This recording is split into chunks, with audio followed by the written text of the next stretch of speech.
നമുക്കേ ഒരു 2 kilo beef അച്ചാറും 2 കിലോ ചെമ്മീൻ അച്ചാറും ഓർഡർ വന്നിട്ടുണ്ട് കേട്ടോ. പിന്നെ ഒരു 1/2 കിലോ ബീഫ് അച്ചാർ വേറെ വേണം. ഒന്നിച്ച് ഒരേ ദിവസം തന്നെയാണ് ഇതെല്ലാം കൊടുക്കേണ്ടത്.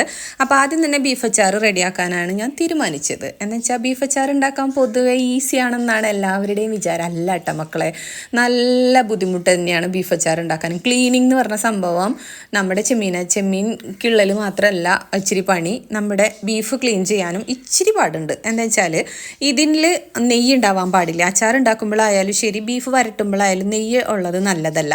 അപ്പോൾ നമ്മുടെ മീറ്റിലൊക്കെ എപ്പോഴും നെയ്യും പിന്നെ ഒരു വെള്ള പാട പോലത്തെ ഒരു സംഭവമൊക്കെ ഉണ്ടാവില്ലേ, അതൊക്കെ ഇതേപോലെ പിച്ചി പൊളിച്ച് കളഞ്ഞിട്ടേ എനിക്കൊരു തൃപ്തിയുള്ളൂ കേട്ടോ. അപ്പോൾ അതൊക്കെ കളഞ്ഞതിന് ശേഷമാണ് നമ്മുടെ ബീഫ് ചെറുതാക്കി അരിഞ്ഞതിന് ശേഷം നന്നായി കഴുകി വൃത്തിയാക്കിയിട്ടാണ് പിന്നെ ചെറിയൊരു മസാല മാത്രമാണ് ചേർത്തിട്ട് വേവിച്ച് വറുത്തെടുക്കുള്ളൂ. ഞാൻ എണ്ണ വളരെ കുറേ ഒഴിച്ചിട്ട് വറുത്ത് കോരിയെടുക്കുന്ന രീതിയല്ല നമ്മൾ അച്ചാർ ഉണ്ടാക്കുമ്പോൾ. നമ്മൾ ഇപ്പോൾ കുക്കറിൽ ഇടാൻ പറ്റില്ല വേവിച്ചിട്ട്, എന്ന് വെച്ചാൽ വലിയ കുക്കർ എൻ്റെ കയ്യിലില്ല. അപ്പോൾ ഞാൻ ഇതിപ്പോൾ ഒരു 6 കിലോ ബീഫുണ്ട്.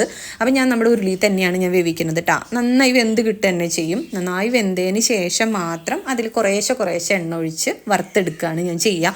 ഒന്നിച്ച് കുറേ എണ്ണ ഒഴിച്ച് വറുത്ത് കോരുന്നൊരു രീതി എനിക്ക് താല്പര്യമില്ല, ഞാൻ ചെയ്യാറില്ല കേട്ടോ.